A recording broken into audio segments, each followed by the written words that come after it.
오늘따라 늦잠을 잔 철수가 허둥지둥 되면서 학교 가방을 챙기다가 깜빡하고 필통을 놓고 학교에 갔어요. 필기를 해야 되는데 급한 마음에 짝꿍인 영희의 가방에서 연필 한 자루를 슬쩍 꺼냈어요. 나중에 우선 급하니까 쓰고 이제 영희 오면 이야기해야 되겠다는 마음으로 꺼냈었어요. 마침 화장실 갔다 오던 영희가 그 모습을 봤어요. 너 내 연필 꺼내갔지? 당황한 철수가 아니 안 가져갔는데 내가 분명히 봤는데 빨리 내놔. 화가 난 영희가 다우쳤어요. 그러자 철수가 아니라니까 왜 그래? 너 마냥 내가 안 가져갔으면 어떡할래? 너 책임질 수 있어? 당황한 철수가 똥낀 놈이 쓱낸다고 오히려 큰 소리를 치고 판을 뒤집으려고 했어요. 왜 철수는 내가 아니라면 이라는 가정을 해가면서 부인할까요? 왜 철수는 내가 아니라면 어떻게 하겠느냐며 가정에 대한 책임까지 들먹이면서 자기는 범인이 아니라고 영희를 강력하게 설득하고 있을까요? 눈에 보이는 연필 한 자루, 아주 작은 이익 때문입니다. 그리고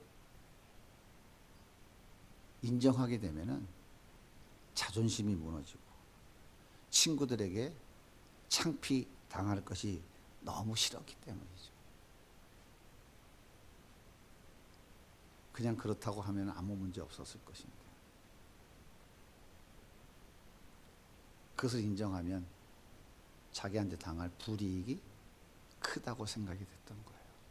누가복음 20장에 보면 포도원 주인이 농부에게 소작료를 내기로 계약을 맺고 포도원을 맡기고 출타를 했어요. 자, 일을 다 마치고 이제 포도원에 돌아와서 소출을 내놓으라고 한 종을 보냈습니다. 그런데 이 소작농이 그 종을 심히 때려서 아무것도 주지 않고 쫓아버렸어요. 포도원 주인이 두 번째 종을 또 보냈는데 역시 약속한 소작료를 내지 아니하고 몹시 두들겨 패서 쫓아보냈어요. 세 번째는 능멸까지 해가면서 그냥 쫓아보냈어요. 그랬더니 포도원 주인이 아들을 보냈어요. 아들은 두들겨 패지 않겠지. 아들을 보내면 약속한 소작료를 내놓겠지 싶어서 아들을 보냈어요. 그런데 이번에는 포도원 밖에 쫓아내서 아들을 아예 때려 죽여버렸어요.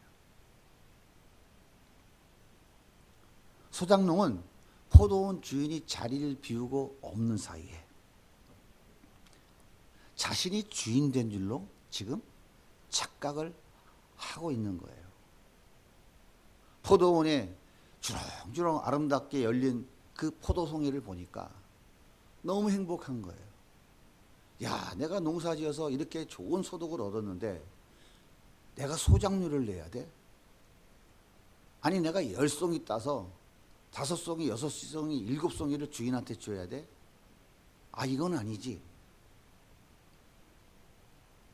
눈앞에 보이는 자기 이익을 포기할 수가 없었어요. 그래서 아예 주인의 아들까지 죽여버린 거예요. 선지자들은 우상을 버리고 하나님께 돌아오라고 이스라엘 백성들에게 안타깝게 외쳤어요. 하지만 바알과 아세라를 버릴 수가 없었습니다. 이스라엘 백성들은 눈앞에 보이는 이익을 포기하라고 외치는 선지자들을 모두 다 때려 죽여버렸어요. 바리새인들과 종교 지도자들은 예수라고 하는 저 젊은 청년이 눈앞에 보이는 내 밥그릇을 빼앗아가 도저히 용납할 수가 없었어요. 그래서 예수를 때려 죽여버렸습니다.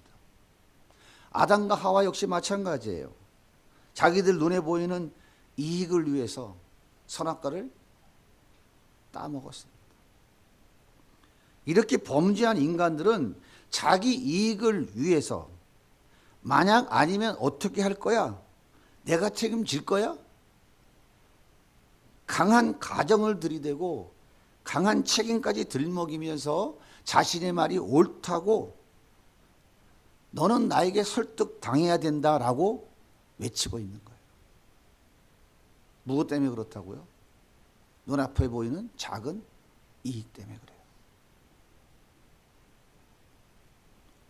초대교회의 시대사상은 헬라 철학을 배경으로 한 영지주의 이원론이었어요. 영지주의 이원론이라는 것은 뭐냐면 아주 간단하게 핵심을 얘기하면 육은 악하고 영은 선하다는 거예요. 육은 이 육체는 죽음으로 용도가 다 된 것이고 영은 육이 죽고 난 이후로부터 참된 자유함을 누린다라고 말하는 거예요. 그래서 당시 헬라인들은 몸은 영혼의 감옥 정도로 인식하고 있었어요. 그래서 몸이 죽으면 그 영혼이 이제는 자유로운 활동을 시작할 수 있게 된다. 그래서 육은 악한 것으로 봤어요. 그래서 육이 짓는 온갖 죄는 아무런 의미가 없다라고 그들은 생각한 거예요. 고린도 교회 안에 이 영지주의 사상에 물들은 거짓 교사들이 들어와서 예수의 부활을 부정하고 복음의 진리를 왜곡시키는 일이 벌어진 거예요. 그래서 바울은 부활의 진리를 부정하는 고린도 교회를 향해서 안타까운 마음으로 외치고 있는 거예요. 여러분, 예수님은 성경대로 죽으셨다가 성경대로 살아나셨습니다. 부활하신 예수님은 베드로와 12 제자들에게 보이셨고 500여 성도들에게 보여주셨습니다. 예수님의 부활을 목격한 사람들이 지금도 살아있습니다. 나도 예수님의 부활을 본 사람 중에 한 사람입니다. 바울은 그렇게 외치고 있어요. 그런데 영지주의 이단에 미혹된 사람들은 바울의 말을 강하게 거부했어요. 그들이 예수 믿고 교회 안에 들어왔지만 그들은 그들의 말에 미혹되어져서 아니라고, 어떻게 하나님의 아들 예수가 인간이 될 수 있느냐고, 더러운 육이 부활한다는 건 말이 안 된다고 예수님의 부활을 거절했어요. 부인했어요. 그래서 바울은 그 예수의 부활을 믿지 않는 사람들에게 5번, 만일이라는 가정을 5번이나 반복해 가면서 그들에게 설득하고 있는 거예요. 그들에게 예수의 부활을 강하게 외치고 있는 거예요. 14절에 보면 만일 그리스도께서 살아나지 못하셨다면, 15절에도 마찬가지예요. 만일 죽은 자가 다시 살아난 일이 없으면, 16절에도 만일 죽은 자가 다시 살아난 일이 없으면, 만일 그리스도 안에서 우리가 바라보는 것이 다만 이 세상의 삶뿐이라면, 29절 만일 죽은 자들이 도무지 다시 살아나지 못하면, 만일 그리스도께서 부활하지 못했다면 우리가 예수 믿는 것은 헛것이다. 예수를 전파하는 것도 헛것이다. 예수를 가르치는 것도 헛것이고 예수를 믿는다는 것은 다 망한 것이다. 그 부활하지 않은 예수를 믿는다는 것은 한심한 짓이고 불쌍하게 그지없는 짓이다라고 강조하고 있는 거예요. 생각해 보십시오. 예수 믿는 것 때문에 얼마나 많은 사람들이 사자굴에서 죽고 불구덩이 속에서 죽고 십자가에 매달려 죽었습니까? 그런데 부활이 없다면 이것은 망한 것 아닙니까? 인생이 망한 것이죠. 예수 믿는 것 때문에 무서운 감옥에서, 지하 카타콤에서 인간 이하의 삶을 살아가는 것이 얼마나 비참한 일입니까? 그런데 부활이 없다면 이건 바보짓 아닌가요? 예수 믿는 것 때문에 바보처럼 살잖아요. 멍청이처럼 살잖아요. 손가락질 당해도 멸시천대 당하면서도 주님의 십자가를 바라보면서 견디잖아요. 나를 위해 남을 살리는 십자가의 삶을 기꺼이 감수하고 있잖아요.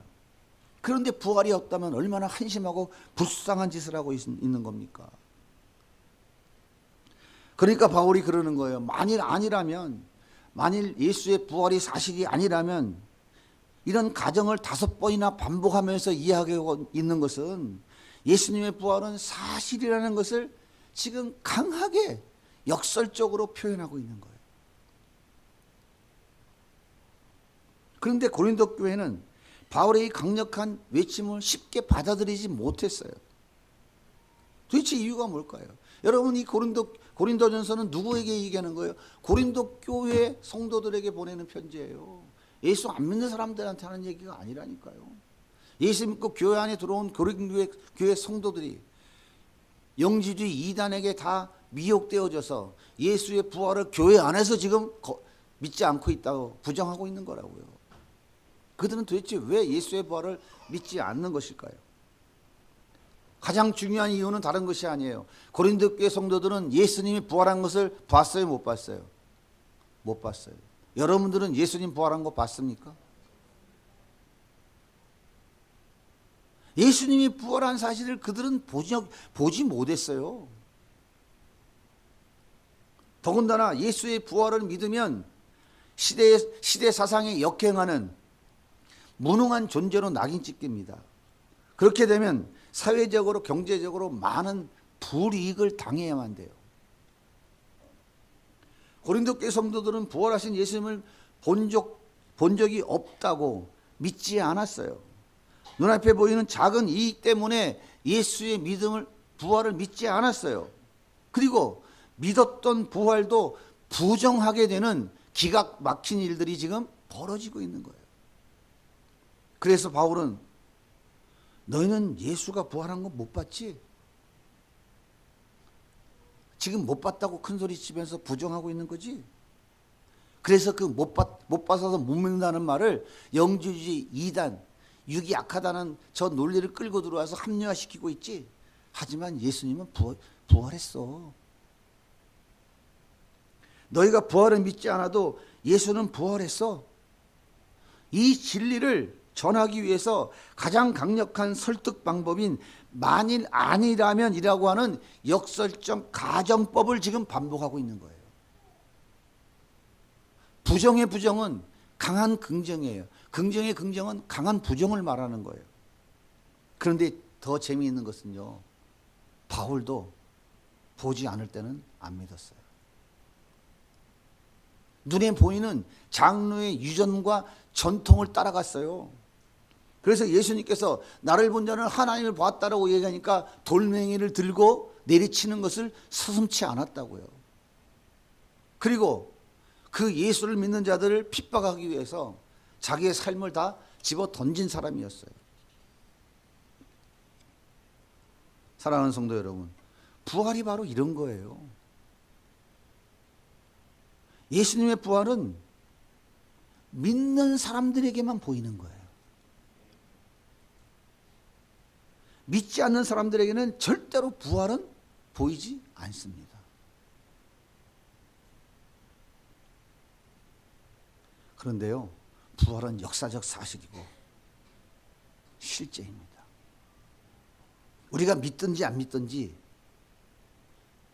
내가 믿어주든지 안 믿어주든지와 아무 상관없이 예수님은 부활하셨어요. 여러분이 믿어줘도 되고 안 믿어줘도 돼요. 난 그건 못 믿겠다, 난 그건 믿겠다, 아무 상관없어요. 그러나 예수님은 부활하셨다니까요. 따라서 예수의 비례를 믿지 않든지 그것은 우리의 자유입니다. 여러분, 예수님의 부활을 믿는 자유를 선택하시겠어요? 난 부정하는 자유를 선택하시겠어요?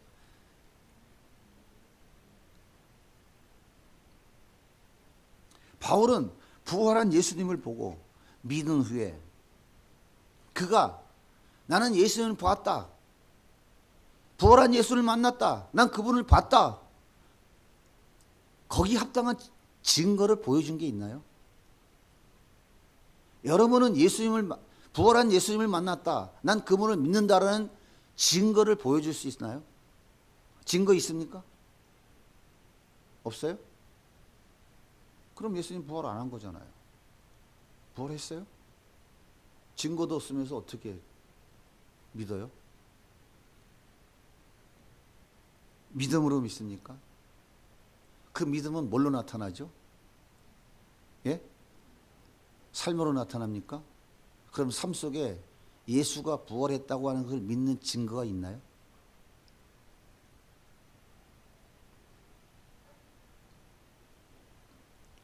바울은 부활하신 예수를 만났어요. 그래서 믿었어요.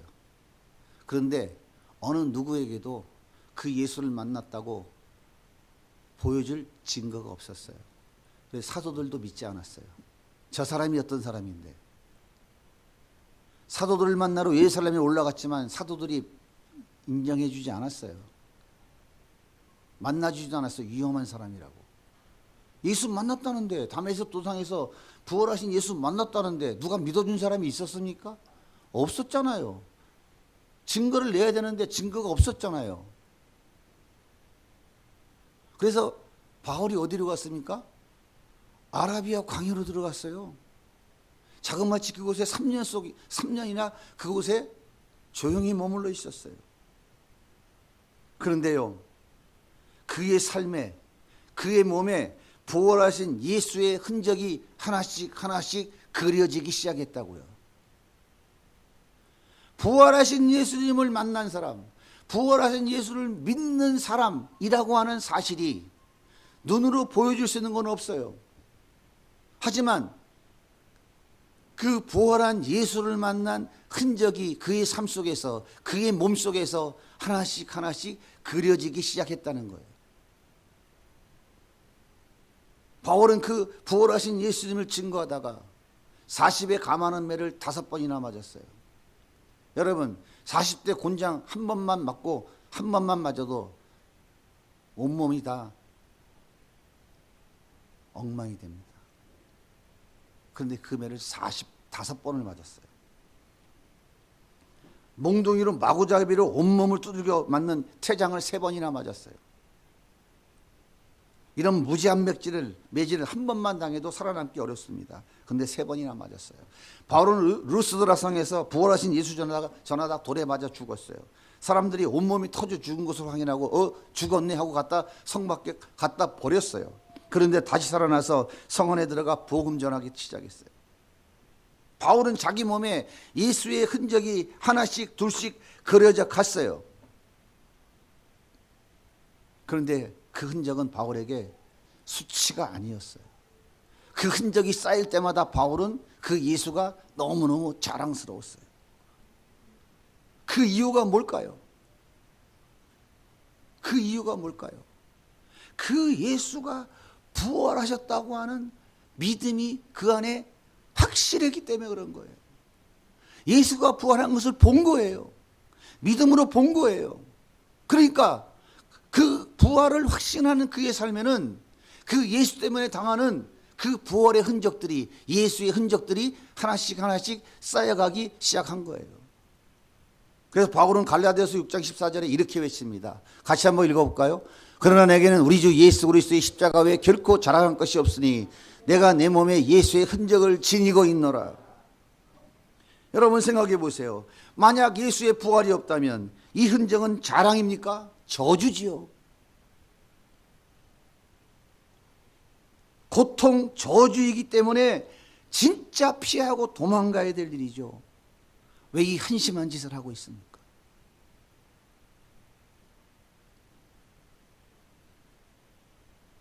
그래서 부활이 없다면 자기 몸에 예수의 흔적을 그리는 것은 가장 어리석고 가장 불쌍한 짓이에요. 그래서 예수의 부활을 믿지 못하는 사람들은 예수의 흔적을 자기 몸에 그리는 것보다 그 예수를 통해서 제자들처럼 높은 자리 한 자리 하고 싶은 거예요. 여러분 보세요. 만일 우리에게 부활이 없다면 이 자리에 앉아있는 게 얼마나 한심한 짓입니까? 여기 왜 오셨어요?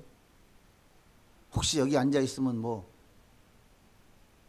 장사가 잘 될 것 같아서 혹시 앉아 계신 분 혹시 계신가요?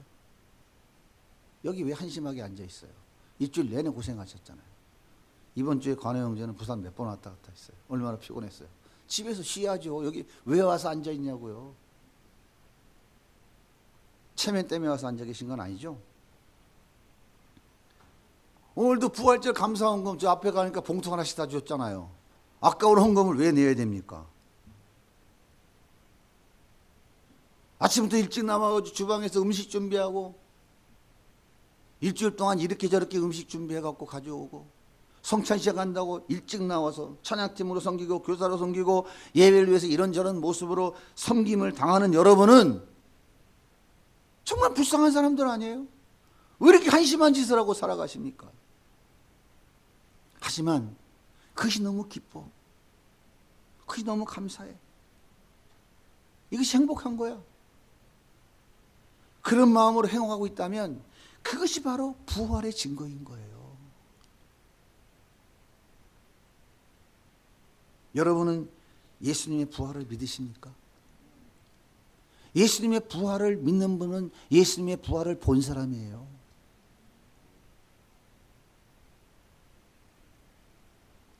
예수님의 부활을 믿는 여러분들, 예수님의 부활을 보신 여러분들은 그 흔적이, 그 증거가 여러분 몸에 하나씩 하나씩 지금 쌓여가고 있습니까?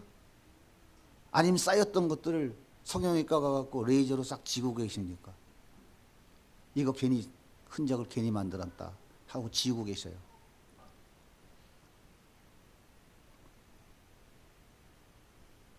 그 쌓여진 예수의 흔적을 자랑하며 살아가십니까? 아니면 수치라고 여겨서 감추고 살아가고 계십니까?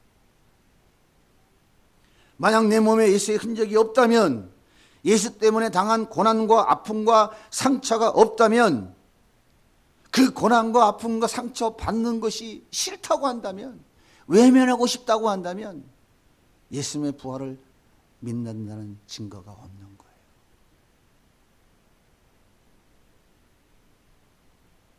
이 부활의 증거를 가진 사람은 그 예수님은 얼마나 기대하며 소망할까요? 마라나타 주 예수여 오시옵소서, 어서 오시옵소서. 주님, 오늘도 내가 부활의 소망을 가지고 주님의 남은 그 고난에 동참해 나가는 것이 너무 기쁘고 감사하고 행복합니다. 언제까지일지 모르지만 주님이 오시면 이 고난도 끝나고 주님과 함께 영원한 행복한 삶을 누릴 수 있지 않겠습니까? 저는 그래서 주님이 빨리 오기를 소망합니다. 나는 저 천국을 소망하며 살아갑니다 라면서 바보처럼 살아가는 거예요. 멍청이처럼. 오른뺨을 맞으면서 왼뺨도 돌려대는 거예요. 그래요, 당신이 옳습니다. 나는 멍청한 인간입니다. 사랑하는 여러분, 예수는 우리에게 안타까운 마음으로 말씀하고 계세요. 만일 아니라면, 만일 예수의 부활이 사실이 아니라면 예수 믿는 것은 모두 헛것이야. 가장 비참하고 불쌍한 짓을 하는 어리석은 자야. 그런데 예수는 부활했어. 나는 부활했다니까. 너희들도 예수의 부활을 믿어야 돼. 믿지 않으면 너희 구원은 헛것이야. 너희 신앙생활은 다 헛것이라니까. 너희 그 열심은 아무 쓸데없는 헛것이야. 나는 부활했어. 그래서 지금 너희들 마음속에 들어와 있잖아. 우리 예수님께서 지금 이 시간 안타까운 마음으로 우리에게 말씀하고 계신 거예요.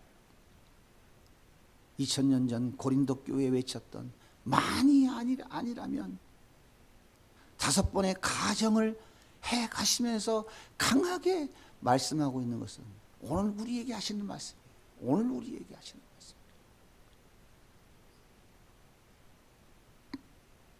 사랑하는 여러분, 예수님의 마음이 느껴지시나요? 예수님은 부활하셨습니다. 사망 권세를 깨뜨리고 부활하셨습니다. 우리도 반드시 부활합니다. 사자의 밥이 된다 해도, 목이 잘려 순교한다고 해도, 자존심이 상하고 체면이 깎이고 바보 멍청이라고 손가락질을 당하고 침뱉음을 당한다 할지라도 우리는 다시 영광 중에 부활해서 그 주님의 오른손에 붙들림 받아서 주님의 하늘의 별과같이 빛나는 하나님의 영광에 참여하게 될 것입니다.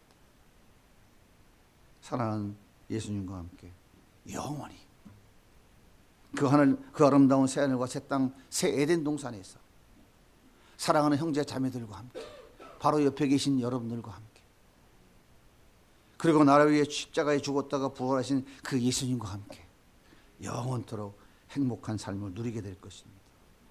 그 부활의 소망이 있기에 우리는 그리스도의 남은 고난에 기쁨으로 동참할 수 있는 거예요. 나를 죽여 남을 살리는 십자가의 길을 기쁨으로 걸어갈 수 있는 거예요. 부활의 기쁨과 소망을 가슴에 안고 나를 하나님 앞에 거룩하고 흠없는 자로 세우시려고 허락하신 이 광야의 삶에서 넉넉히 승리하는 복된 삶 살아가는 우리 모든 성도님들이 되시기를 예수님의 이름으로 간절히 소원합니다.